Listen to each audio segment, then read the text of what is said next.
130552 nziddamu eri 0705 10 80 30 oba 0780 130552 nga bali wamu n'aba Prestige Margarine seyajewo omulembe gwe basiiga ku migaati bannanga omugaati oli otyo omuluma gujja kutugira bwerere ate ofune constipation ogenda mu emmanju eyo ng'olina kuba nduulu bannange munziruukirire neteeka kuko ku Prestige Margarine omugaati ogwo gugonde tojja gufunamu buzibu bonna yenno omukwano mukama katonda n'akuyamba n'ogulya omugaati ogwo ku ddaaku mama n'olya antiporegi ate n'okwata n'omugaati n'ogusiigako siyaagi Prestige Margarine mu buntu osiibira ddala nga naawe owulira nga gwosiibye manyi waliwo okubeera nga olunaku naawe wenyini obubuuza mbukyali kumakya noga nti wae buwungedde ng'owulira ekiri mu lubuto kireese ebiri. Prestige Margarine genda mu supermarket ekuli okumpi oba edduuka erikuli okumpi omufuna abasobozi mugende mu Chapa General Enterprises wali mu Kikuubo opposite na Musakedi awenyini Haji Rashid Ssenyonga Swaba abeererawo ddala mukwano mu abakola emigaati keeke mweyambisa akekereza kinene nnyo ate nga amagoba ofuna manchi abagenda okwanjula Prestige Margarine ogenda kukyalira ku mukaddewo ali mu kyalo bambi mutwale ku Prestige Margarine kuba mulimu ebirungo ebirungi ennyo ebiyamba abasirikale okuddayo mu kweteekerateekera ne baddayo ne beeteekateeka nga akalwadde konna konna akajja ne kasumbuwa muzeeyi basooka kalwanyisa nga tonamutwala kiruddu abaana mbatere mu mbuugi kubanga mulimu ebirungo ebiyamba omwana okula ng'akulira wamu n'obwongo bwe eri omwana akula n'agejja maama naye ng'obwongo oyinza oga nti ate bwa bebi. Prestige Margarine abayamba nnyo oyo n'olwekyo mumufune kantuuse eno obubaka buno obwa mikwano gyaffe mukwano oba Balikis spices banano aba Balikis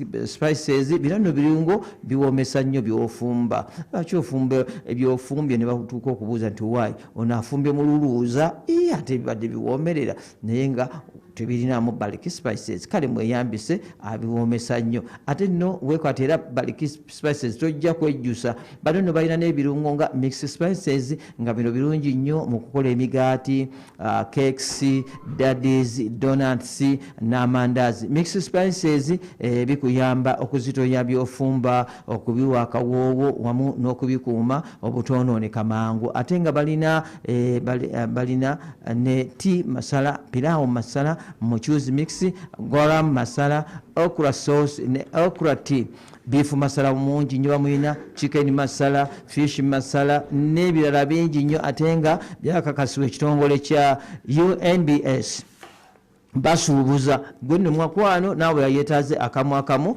era bakakuwa kale basanga wane weeyogerere buto emabega wa Nalya SS kankwesimu omanye ebisingawo eri 0740 9439 oba 0786227214 Balikis spices ate nno gwe mwana wattu oli mu kisiibo sadaka lujaria lekawo ebintu byogenda okubanga ofunamu empeera nga wakkirira dde zirakumwa naye ng'olabirawo nga bakuleetera n'amasawo g'ebirungi byokulubuze nti bino byavaawa bakugambe nti munnange wazimba masjidi jamba kale tofiirwa mukwano oyina mukadde we yafa naye muteeke mu bantu abambi bogenda okusaddaakira nabo bafune sadaka tujaria mukwano gwo daddiwo abaana bo buli omu yenna inafiirwa kirungi nnyo okubeera nga nabo bambi basaddaakira muteekeeyoko sente tuzimbe omuzikiti ogwo bafunamu butereevu kale gwe yeetaaze okubeera nga oyagala okuyamba kola bwoti ate ezo sente z'olina tozigaya nyingi bezigenda ku minzaaniyo ezitowa bwe bayagala Airtel Money number eri 07069467 eri 0706 74 60 70 mu mannya ga Pearl of Africa megali oba ku MTN Mobile Money ng'oteeka ku simu eri 0777117923 oba kanjiddemu eri 0777 117923 erimanya ga Sozi Muhammad Haruna osobola okukozesa merchant number kati kola bwoti ntugendere wamu nyiga star 185 yongera sita then 9 tekako hash awo no bajja kusaba mukwano merchant ID tekamu yino eri 10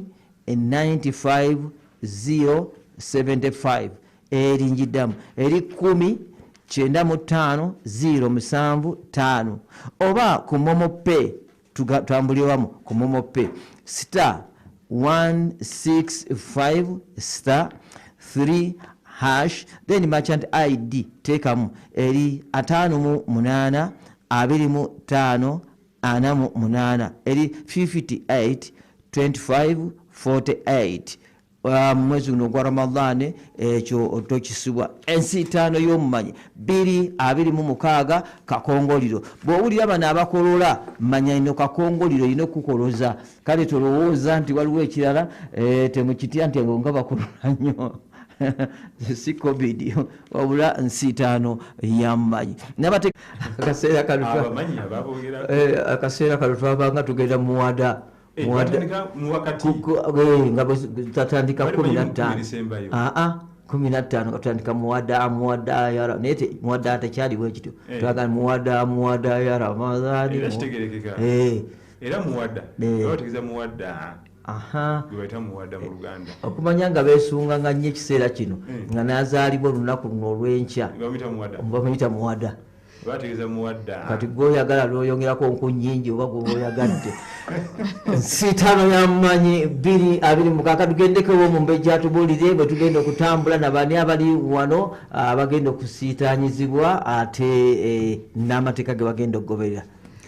Assalamu alaikum wa rahmatullahi wa barakatuh. Wa alaikum assalam wa rahmatullahi wa barakatuh. Musibye mutya abawuliriza bakiko musava kutonyeze mwenda Pal FM kwali ya mtu bulijjo ali ku www.palfmuganda.com tweyanza nyo tweyanzege abali ku YouTube channel yaffe eya Pal FM Islamic channel tweyanzege mwatosedda atanaba bambi otuukawo nkusaba busabi subscribinga oteekeko notification onyiga akadaako ojja kubanga ofuna bulungi nnyo ebigenda maaso buli tunaba tuteekayo obubaka bonna ate sheyalingirako muno okusaba busabi okumanya kuno kuleme koma kugwe ne muno naye afune olukusa oba afune ebitendo by'okumanya mu Ramadhan eno tweyanze ngenda kuona akabatono tunabaliko kino mba nkikola okubazaamu amanyi okulaga nti message zammwe nazo tuziraba.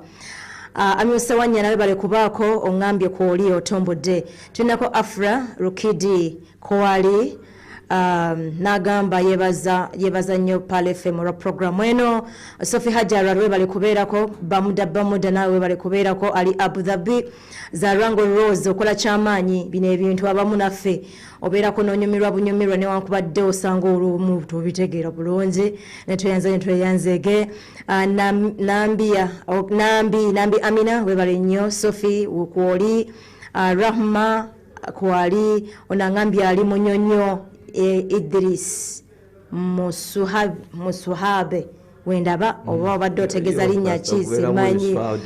Yes onali Saudi Arabia Rahma Hafiswa webale kubaako kati no sharingira munno sharinga ebintu mu bikole bwe mutyo tujja kuba tubasiima nnyo.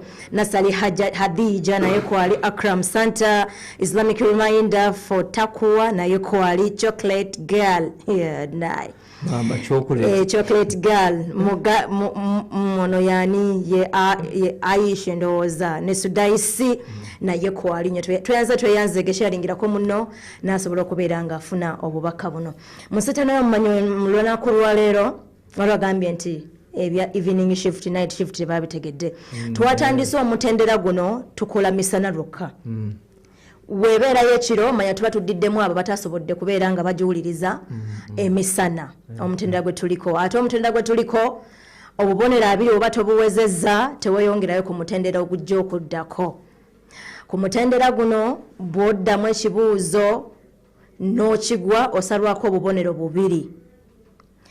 Tulinako Qur'ani ya bubonero 10 nga bulijjo emyetoolo giri ebiri buli kibuuzo kya bubonero 5 naye simbulizo otuwe ekyokulabirako nga kiva mu byawandiikibwa ofuna obubonero 6 obubonero 3 bukuweebwa singa oba osimbuliza ate era ng'olonze naye bw'olonda obubonero bubeera bubiri Qur'an obubonero 10. Tulina mu nsiike y'emisana ga leero tulinako Kavuma Sulaiman okuva e Ssegganga ku Hoima Road tulinako Zembe Muhammad okuva ku Madina Islamic, Namatovu Rania okuva ebuziga omukyala ali mu baŋŋaŋŋuliza abasajja, tulinako Alituha Abdullah Hafidh okuva ku Bilali ebwayise. Betulinawo nako olwaleero ebitiibwa by'omuntu gw'oyogerako byonna biggweyo oleme kufiirwa bubonero. Omulundi bw'oba ozzeemu ekibuuzo ekisookedde ddala kibabala. Bw'oba tobitegedde bulungi toddamu kibuuzo nga tokitegedde saba bajja kuddiramu inshallah. Awo ndowooza amateeka tugategedde bulungi. Mpozi n'ataweze ekyo nkibagambye. Bw'otaweza abonero abiri newankubadde gwe okulembedde wano toweeyongerayo. Twagala abiri okweyongerayo. Mpozi n'ekirala nga 14 egenda kubeera final za nseetaano. Nawe nsabira bannange mwenna ababadde kubanga basinga bagenda nolowooza nti eddoboozi yange erijja erimu akakankana ndiba myaka jangu mundabekaawo nojja kukakasa oli mukulu munshe bajja kulowooza nti nze bansiba pampa wamba mudde mundabeko 14 ennaku z'omwezi 14 mukulu Hudi addizaayo nseetaano eno ekiro. N'olwekyo mumusiima ne Mungu wa buyinza bankale Budu musinga emyaka musinga n'obunene ate ye mukama wange sebo tweyanziza taata mukama wo kumpewo eri nayo inayo mukama webalire ddala kyokubaddizangayokko bannange abatasobodde kubeerawo kati ate nebobanga obaddeko n'ekiro beerako osobole okubeera nga naawe kubanga kuno kuyiga katugenda kutandika ne Qur'an ng'omumbejja bw'abagambye inshallah. Gulo omukadde waffe Sheikh Hussein bwe ayogera nabo kyake nti kakati ogize ku musiitaano tibakugenda nti soma wano gwe lwaki osoma weyagala bakujjukize ntawe soma wewekakasa abayekakasawo naye paniki kale kati topanikinga ganda Hajat Hanifa kutumedde Hanifa ki Hajat Hanifa kwali awulira kutumbu Hajat Hanifa kyali wange Hanifa kyaliwo ono nkwasanise nnyo nawe okulaba kale nambe butuuka.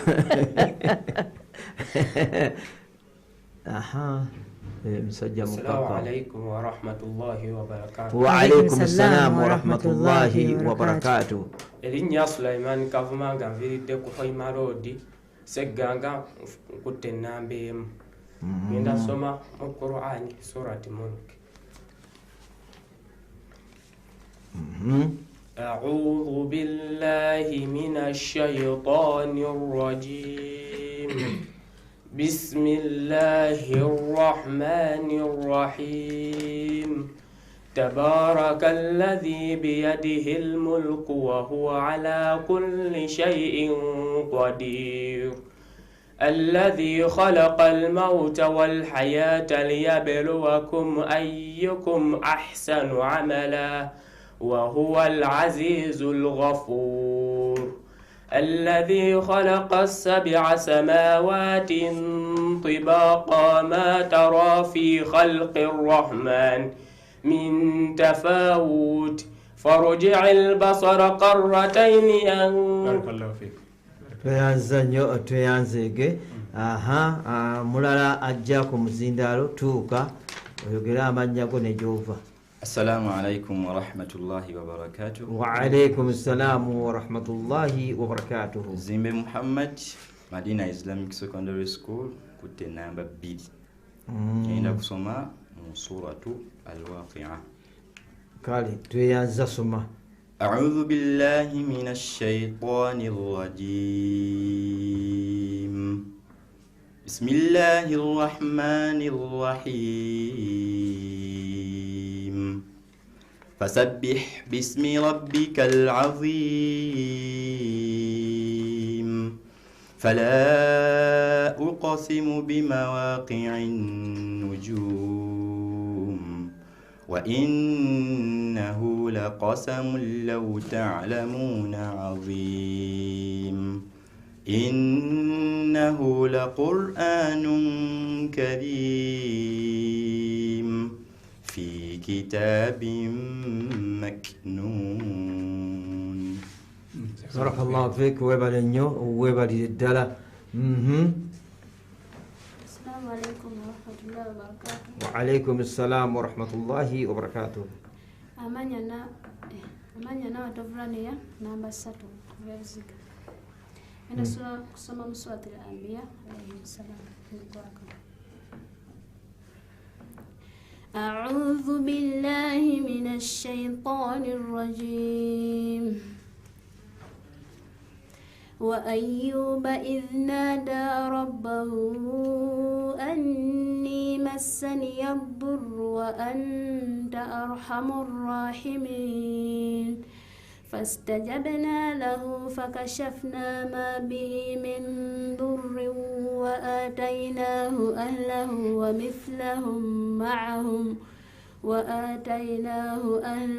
ومثلهم معهم رحمة من عندنا وذكرى للعابدين. بارك الله فيك. webale nnyo webalire ddala omwana ow'obuwala. nze alitoha Nasur Abdul Hafidh nga nvide ku byali Islamic schools ebwayise namba 4 ngina kusoma Suratul Furqan ku nkomekero yayo. أعوذ بالله من الشيطان الرجيم.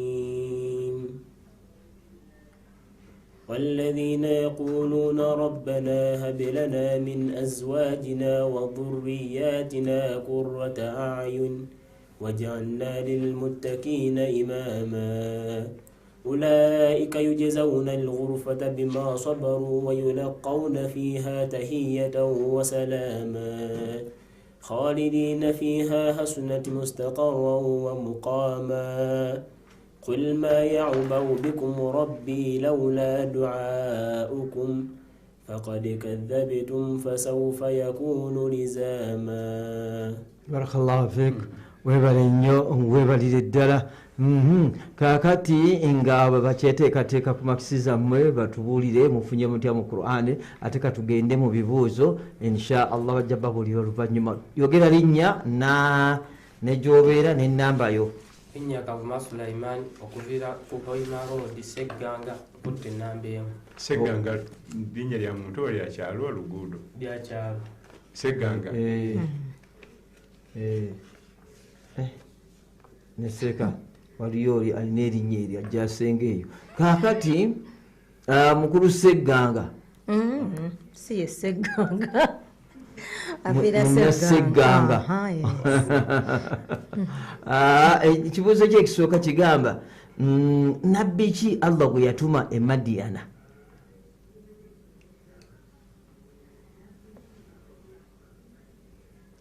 Bw'oba tobulidde oŋŋamba nziriraamu ngera tonnaba kwetantala nkuddiramu nabbi ki Allah gwe yatuma e Madiyana? Nabbi Ilyasa alayhi salam. Bamulonde. Oli namba? Namba emu. Namba 2 gy'akomezendalo. Zembe Muhammad Madina Islamic namba 2. Nabbi Allah gwe yatuma e Madian ayitibwa Nabbi Shuaib alayhi salam nga Allah waagamba nti wa ila Madiyana akhahum Shuaiba. Obuliro busatu. Nabiyullahi Shuaib gwe tuyita Swaibu wano. Tatuswaza olazama. Kati ekino ekyokubiri kino nkusabira Allah kiyite nkale mu bantu nabbi be yatugamba okusabira ennyo mulimu omugagga ng'ayavuwadde. Tuweeyo abalala 2.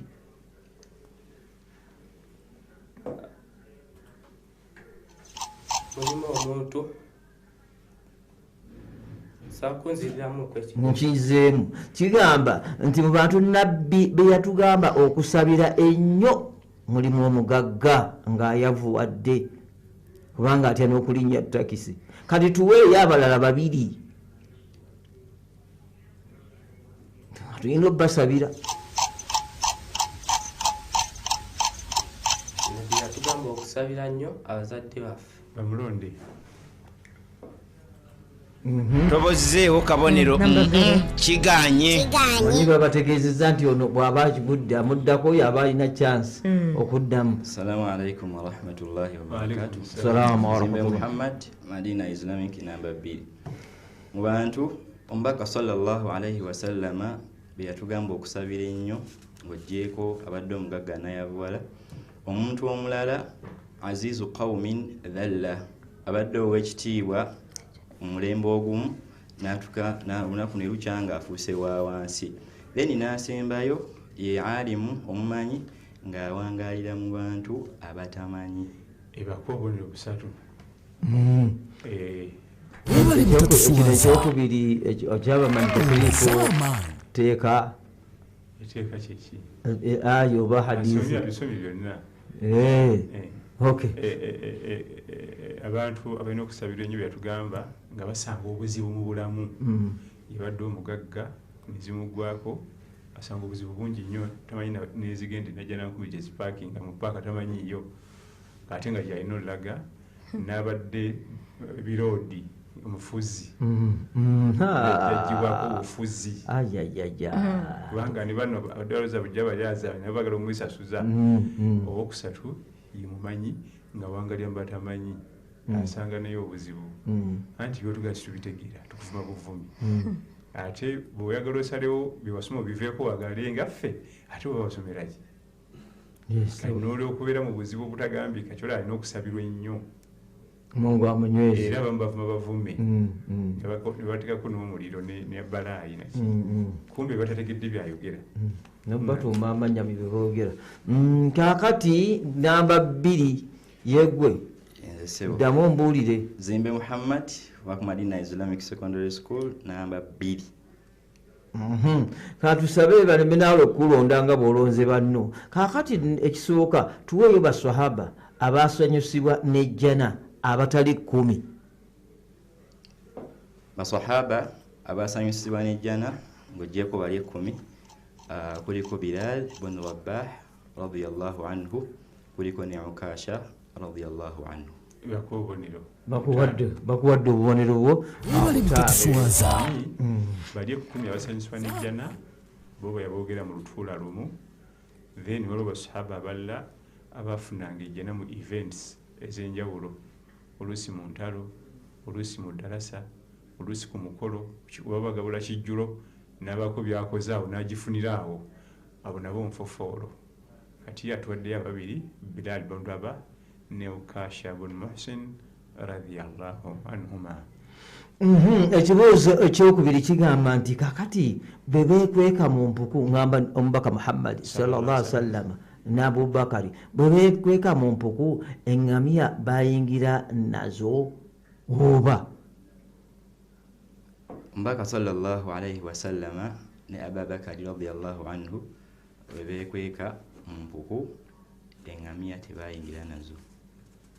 Ekirimu okunyonyola ekyo saasigalawo kubanga lwogaa nti bayingira nazo kitegeeza zaali kwa bweru wa mpuku ate ekibala bisa omulaba ekyo. Ate omulaba azze bamulonde tobozeewo kabonero teri etandika kumusala. Kale kati eŋŋamiya tebajja nazo already right from the beginning.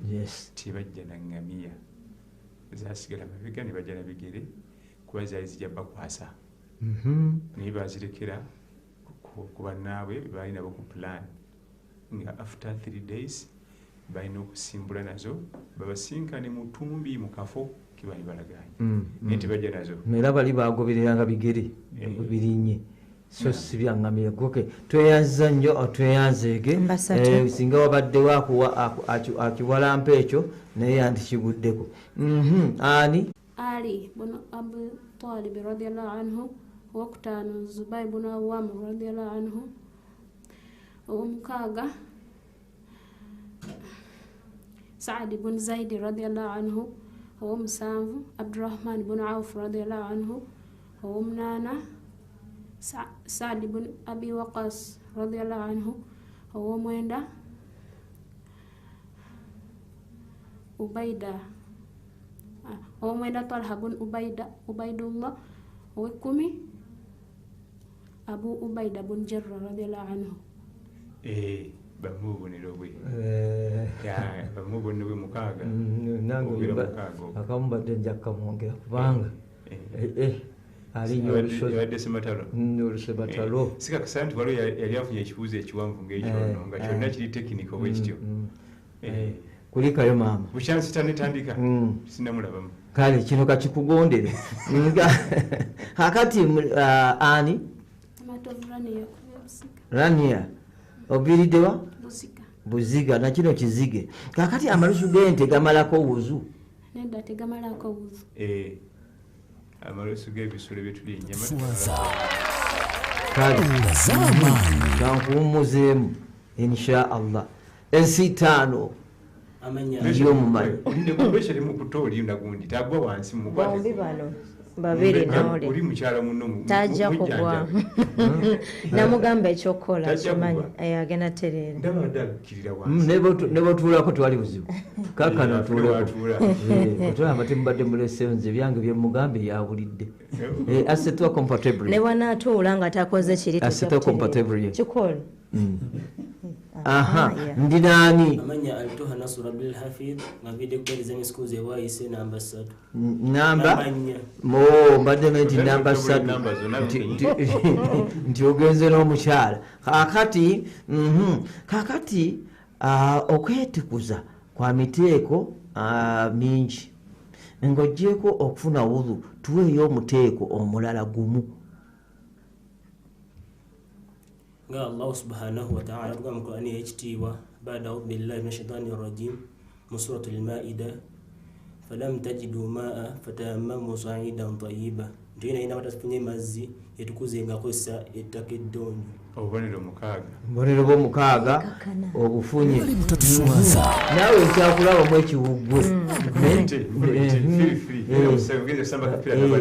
abadde nga agenda okusaala ettalawe kakati ani alitoha Nasr Abdul Hafidh ngabide kubayiza misikuze bayise namba 4 kale di bwetukkirizibwa okukyusa ekiraamo tukizibwa okukyusa ekiraamo singa tusanga nga tekikwatagana n'amateeka ga busiraamu singa tekikwatagana n'amateeka ga busiraamu obubonero butaano nolwekyo abantu baffe abatuwuliriza bw'olabanga nga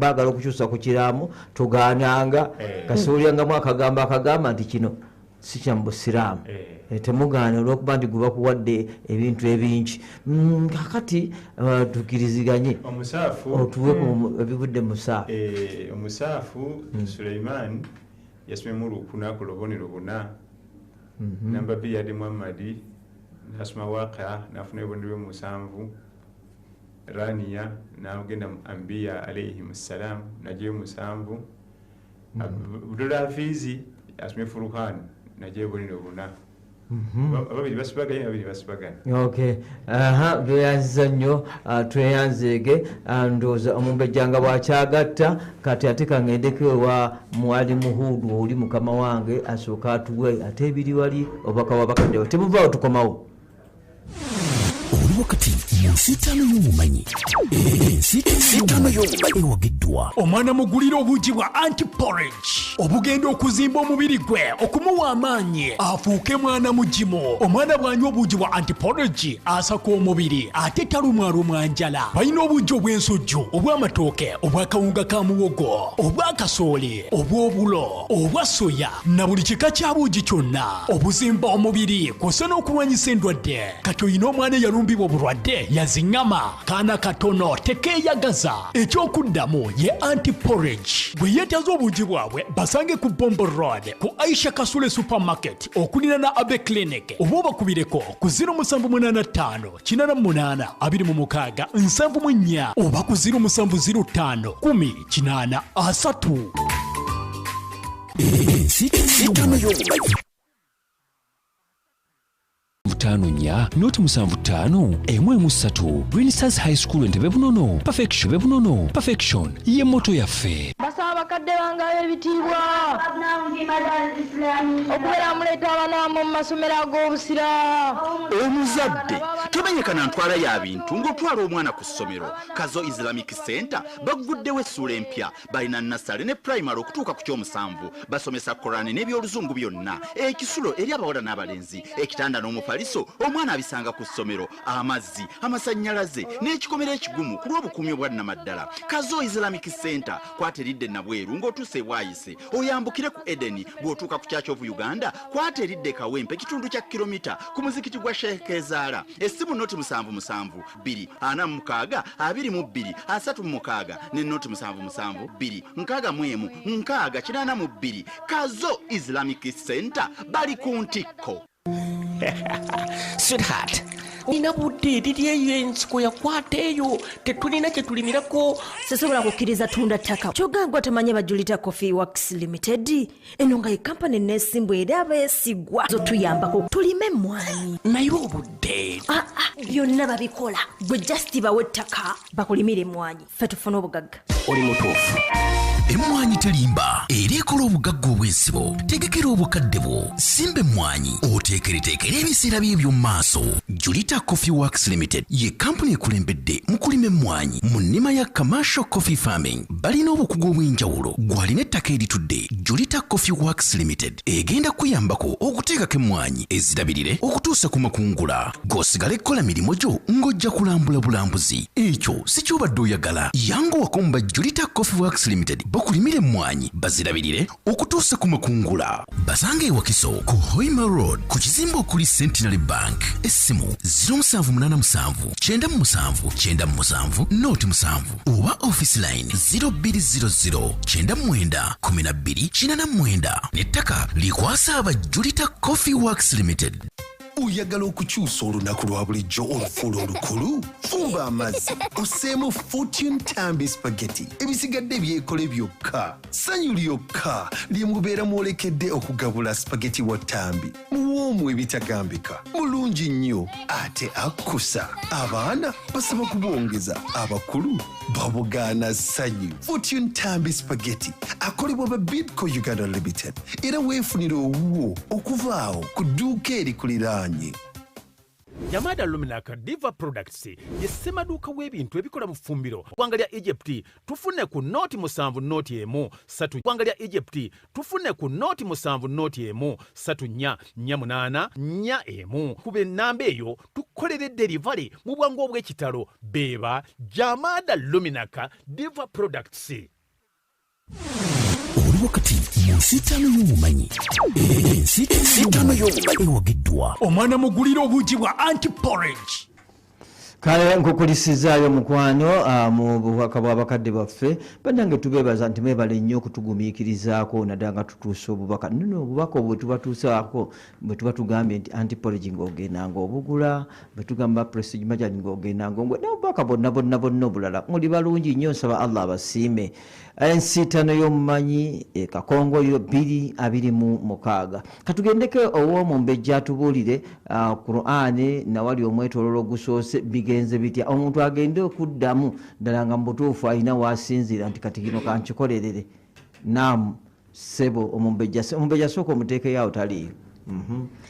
Okay, tuyanza tweyanzege gwe natanaba kweyunga ku mukoto gwa Pal FM ogwa Pal FM Islamic Channel. Mukwano osubwa okulaba ku bantu bano. Oyinza okuba olina gwowagira naye ng'ogamba mpulira muwulire. Jali kwali jangu mukwano gwange obeere nga tolaba. Subscribing nga bw'otuuka off sharinga yagalizaako ne banno ebirungi by'ofunye. Tuyina abasiitaanyizibwa bali bana okuli Kavuma Sulaiman okuva e Ssegganga Hoima Road, Zimbe Muhammad okuva ku Madina Islamic, Namatovurani okuva e Buziga ne Alituha Abdullah Hafidh okuva ku Bilali e Bwayise.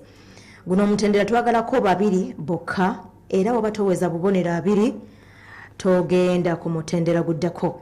Bakoze bwe bati Kavuma Sulaiman okuva e Ssegganga mu Qur'ani obubonero 4, ebibuuzo bye 2 byonna byaganye talina kye yalonze nabeera nga alina obubonero 4. Zimbe Muhammad okuva ku Madina Islamic mu Qur'ani obubonero 7, ebibuuzo bye bibiri yatuuseeko kimu n'obubonero butaano n'alonda emirundi ebiri ng'afuna obubonero busatu bw'obugatta aba n'obubonero 18. ne tujja ku namatovu rani okuva ebuziga mu Quran obubonero 7. ebibuuzo bibiri byombi yabizeemu ng'ekimu akifunyemu obubonero 6, ekimu obubonero 5, n'abeera ng'alina naye obubonero 18. alituha Abdullah Hafidh okuva ku Bilal bwayise mu Quran obubonero 4. ebibuuzo bibiri byombi yabizeemu ng'ekimu obubonero 6, ekirala obubonero 5, n'abeera ng'alina obubonero 15. Kavuma Sulaiman okuva Essega ng'obubonero 4. Zembe Muhammad okuva ku Madina Islamic obubonero 18. Namatovu Rani okuva ebuziga obubonero 18. ne Alituha Abdul Hafidh okuva ku Bilal bwayise obubonero 15. Tuyanze nnyo tuyanzege naye mbadde njagala bwana mukulu Hudu lwaki nfuneyo abantu bana bokka awaawo batukubira amasimu balabe oba balinako bwe bawagira bana bokka nga bali bana buli omu afuneyeko omuwagizi biyita ku ssimu eri 0759 10 kanjidemu eri 0759 107 oba 0782 366. totumira totukolera bingi nnyo eri abataliiwo okujjako bano bokka bokka erinnya lyo libagwamu lwaki liyogerako limu olwokubanga akadde tulina katono kati ali ku ssimu gwe ŋŋamba bugambi nti kati kwendi nze nga nkuyita oba badde tebanagula airtime kankuddiremu eri 0759 107 ali ku ssimu tandika okube nze nkubu tulabe oba mwana Hudu bwetanatereza oba eri 0782 366 kuba tujja kubanga tukuwa omukisa ogwo abateekamu ssente mu programu eno y'ensi 5 be bantu baffe ba anti-porridge bannange mumunywe talina side effect at all ate nga balina obugi bwe babaleetedde obw'abaana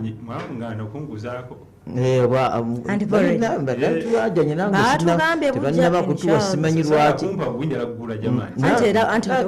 anti era bakuwa n'ogula babukusembereza okumpi kati mukwano waliwo obungo bw'abaana obugi bw'abaana abatagejja abasiiwufu abatalina apatayiti abanafu bananga abaana baffe bafuna obuzibu ate nga bukolera mu mata nsujju kasooli matooke ne mu bibala ebirala genda wano basangibwa Wandege Bombo Road nga wakava wano ne mu Bitaala essimu eri 0705 10 3 oba 0780 13552 kale kwoli halo wanji assalamu alaikum wa rahmatullahi wa barakatuh wa alaikum assalam wa rahmatullahi wa barakatuh yenze tatabiyanka maganjo mau ekyange kyakwemulugunyamuko Abdul Hafidh okuva kubali bwayise Hafidh mulamba afuna obubonero buna mu Quran kati wemulugunya gyali oba kuffe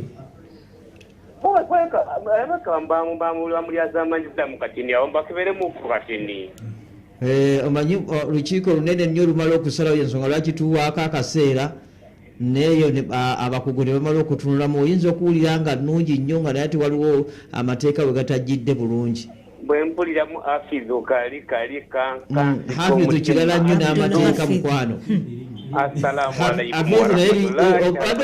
Hafidh linnya ye Abdul Hafidh Abdul Hafidh obadde kati Hafidh bizitowa muliye yafunira obubonero buna afunye buna Abdul Hafidh nti olwokuba Abdul Hafidh alina kubanga yakwata Quran Allah tweyaziza kali nawe otusanyusizaamu halo wa alaikum salam wanji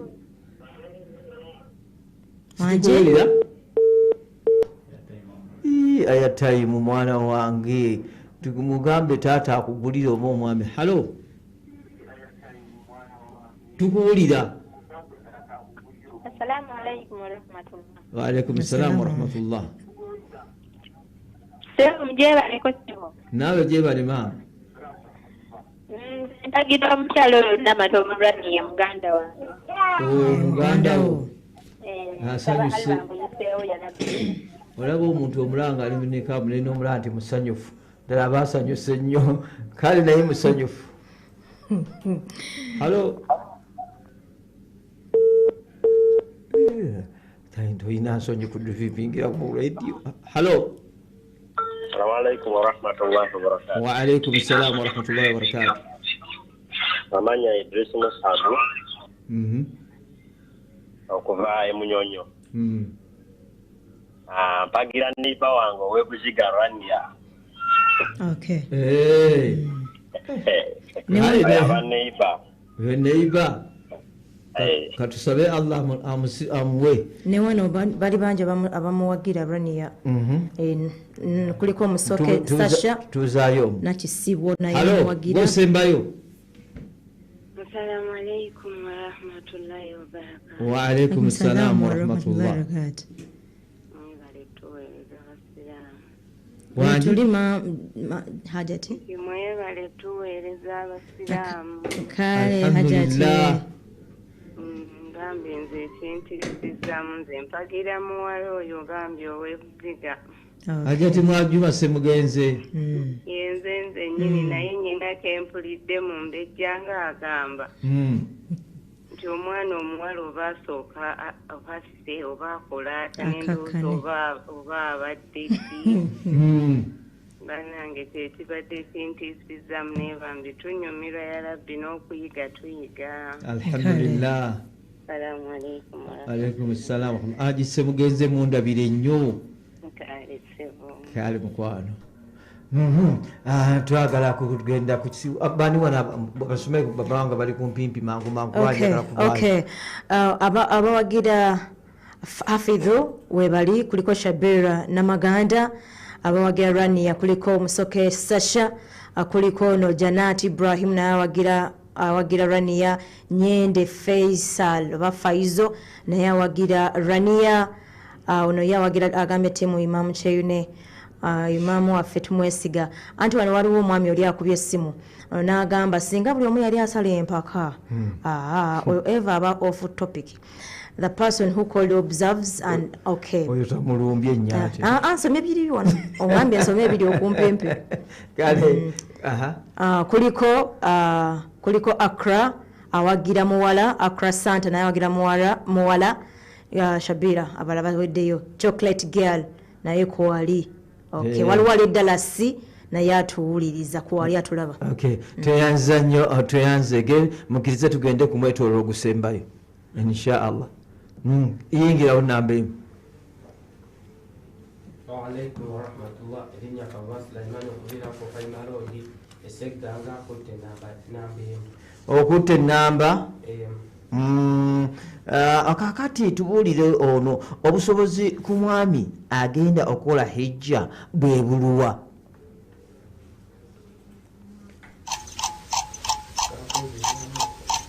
Nkudiramu obusobozi ku mwami agenda okukola hijja bwe buluwa. Omwami agenda okukola hijja alina okulekawo ebintu ebimala ewakaawe era ng'alina ne ssente ezimusobozesa okukola hijja ng'era ssente zagenda okuleka ewakaawe zimala bamulonde namba ozeewo kabonero kiganye awanise kale awanise jangu kuba teriyo mulala.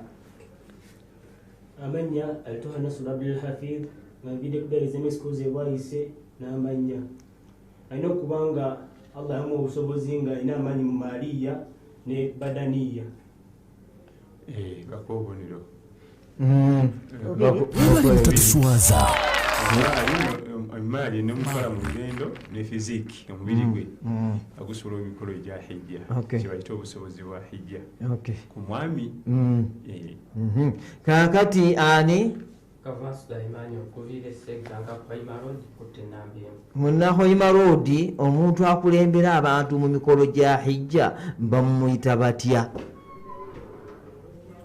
Akulembera kankuddiremu omuntu akulembera abantu mu mikolo gya hijja bamuyita batya?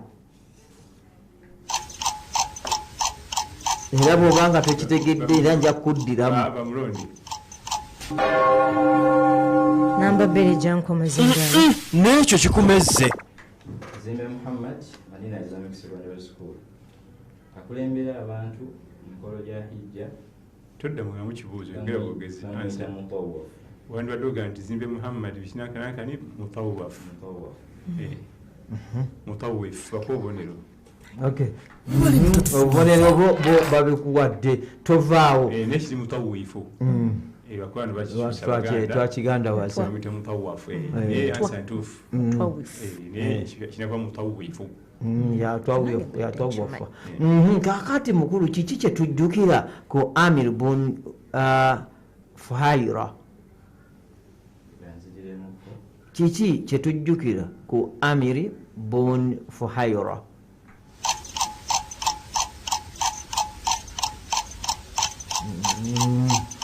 Kigaano waliwo akyetaatala mwana tobozeewo kabonero mwana muwala wuuyo.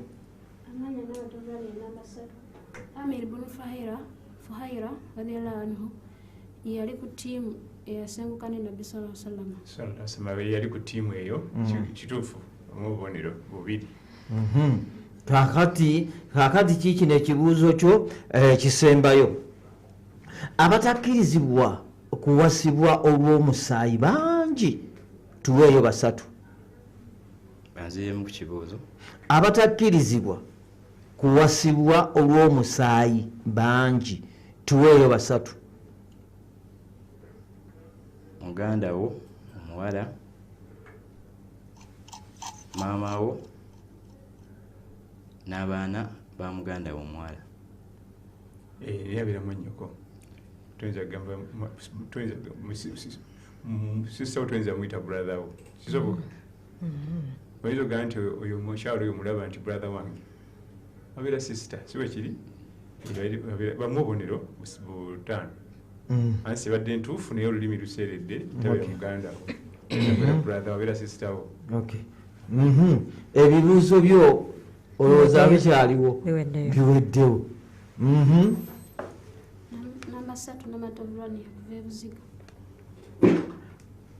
Kabakusiza akazindaalo kati yogera nnyo bakuwulire kubanga ofunye abawagizi ba Laniya.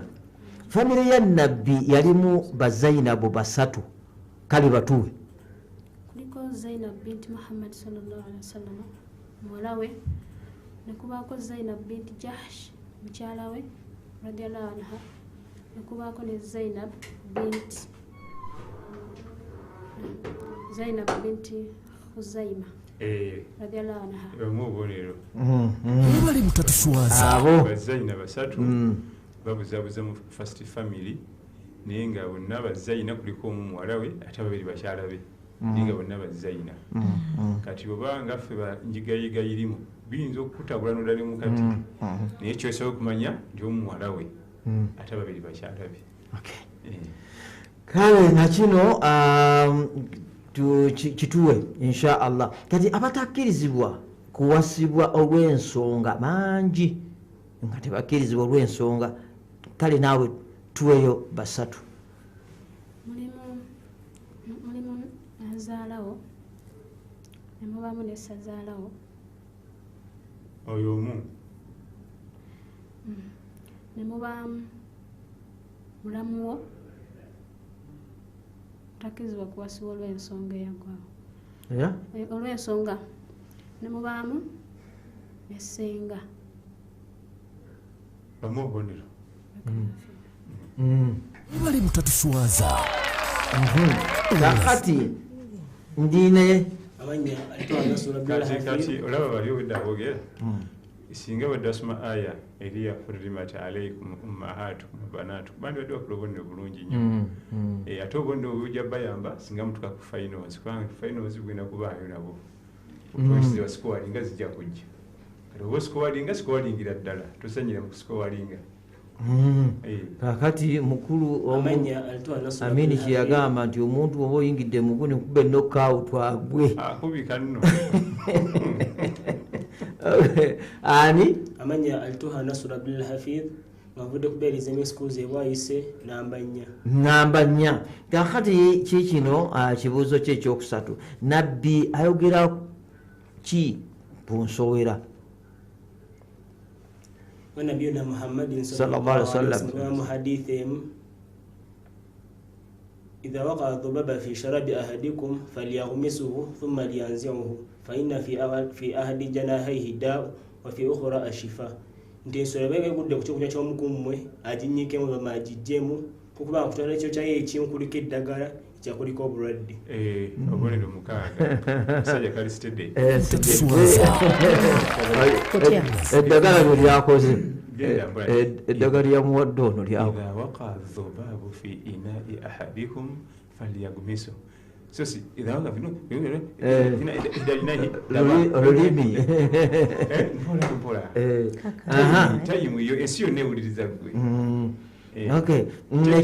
ekibuuzo kye ekisembayo ekizemu bulungi nnyo nnyo alhamdulillah mu bintu byonna ekyasinga okuteeka abantu ku bunkenke naddala nga mbadde mu pena ye muntu asembayo okuteeba kati obugikuba bbali oba ogikuba munda eyo buli omu emuteekako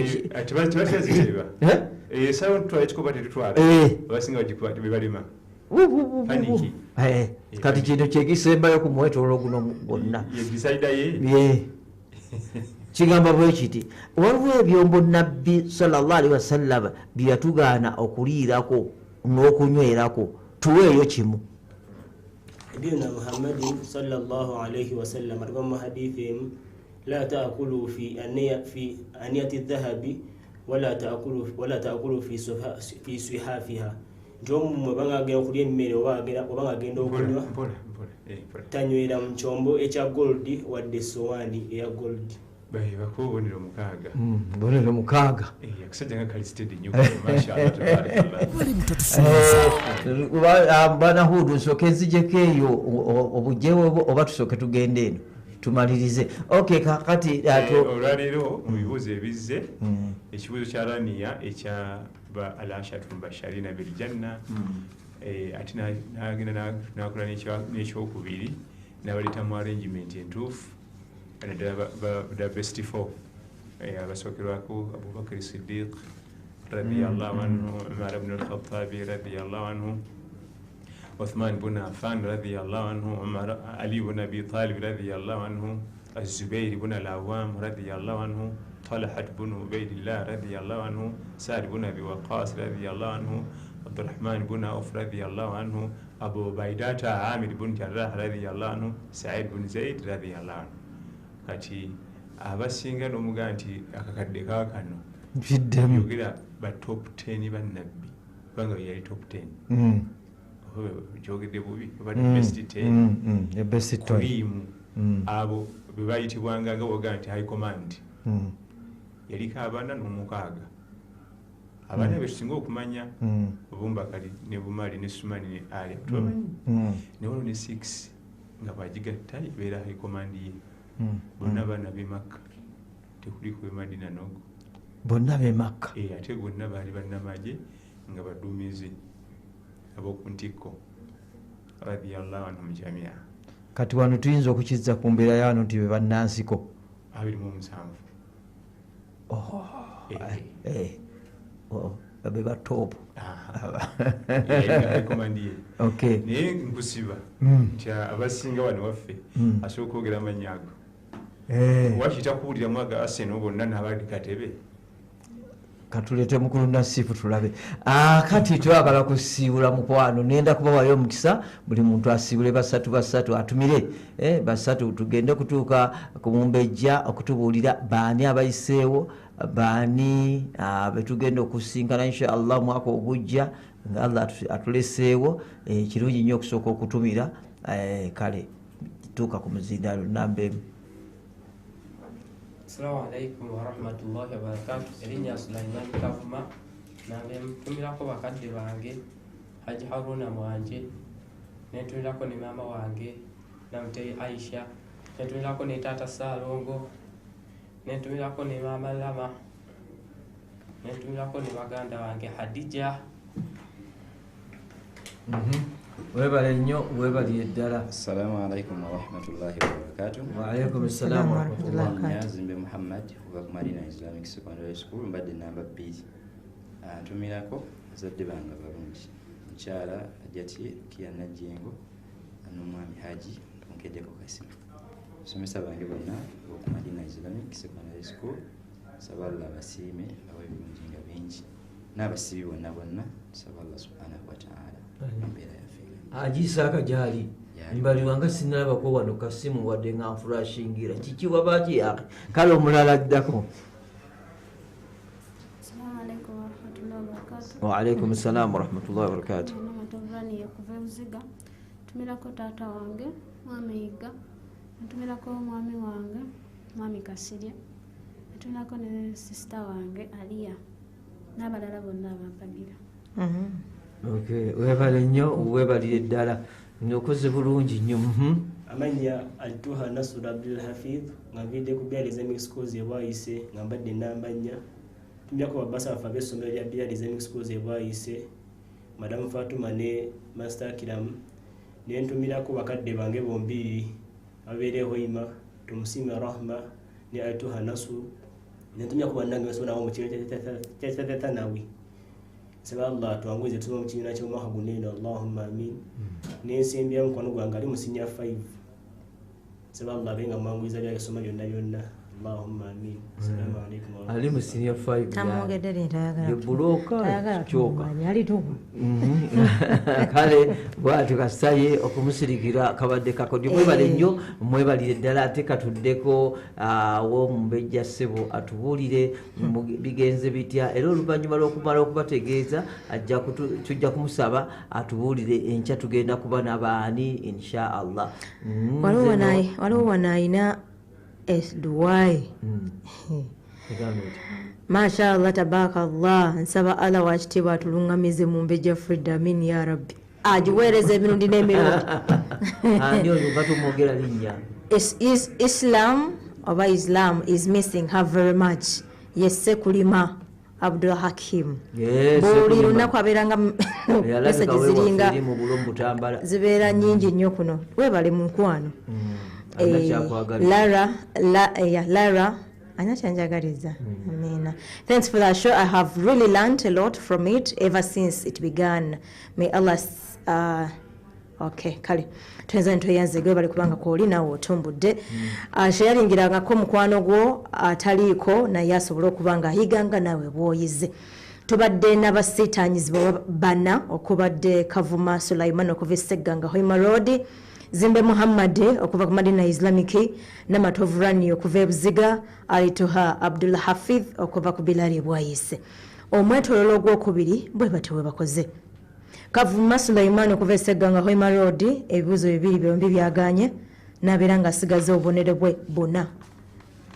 Zimbe Muhammad okuva ku Madina Islamic, ebibuzo bibiri yatuuseeko kimu n'obubonero 5, n'alondayo omulundi gumu ogw'obubonero 2, n'afunawo obubonero 7 mu mwetololo ogwokubiri. Obubonero 7 tobugasse ku bubonero 11 bwe yasoose okufuna, n'abeera nga alina obubonero 25. Namatuvurania okuva Buziga omwetololo ogwokubiri, ebibuzo bibiri yabizzeemu byonna n'obubonero 5, n'alondayo omulundi gumu ogw'obubonero 2, n'abeera nga afunye obubonero 12 mu mwetololo ogwokubiri. 12 ntubugatta ku 18 bwe yasoose okufuna, n'abeera nga alina obubonero 30. Alituha Abdul Hafidh okuva ku Bilali bwayise mwetololo ogwokubiri, ebibuzo bibiri byombi abituuse n'obubonero 6, yalonzeyo omulundi gumu ogw'obubonero 2, n'abeera nga akoze obubonero 12 mu mwetololo ogwokubiri. 12 ne tubugatta ku ku bubonero bwe yasoose okufuna 10 n'obutaano, right? No, afunye obubonero 14, yes. Omwetoolo ogwokubiri ebibuuzo 2 abifunye obubonero 6 n'alondayo omulundi gumu ogw'obubonero 2. Omwetoolo ogwokubiri n'afuna obubonero 14 ne tubugatta ku 15 bwe yasoose okufuna omwetoolo ogwasoose nabeera nga alina obubonero 29. Kavuma Sulaiman okuva e Ssegganga obubonero 4, Zimbe Muhammadi okuva ku Madina Islamic obubonero 25, Namatovu Rani okuva e Buziga obubonero 30, Alituha Abdul Hafidh okuva ku Bilal Bwayise obubonero 29. Be bana bayise okugenda ku mutendera oguddako. Namatovu Rani okuva e Buziga obubonero 3 ne Alituha Abdul Hafidh okuva ku Bilal Bwayise obubonero 29. Enesitano eddibwamu ekiro ssaawa ziba 3:30 osobola okuddayoko n'ogiraba atasobodde giraba naawe atagiwuliriza naawe osobola okubeera nga ate ogiwuliriza ekiro inshallah. Ku YouTube tubaako at Pearl FM Islamic Channel awo tuli. Olunaku olw'enkya tusuubira bano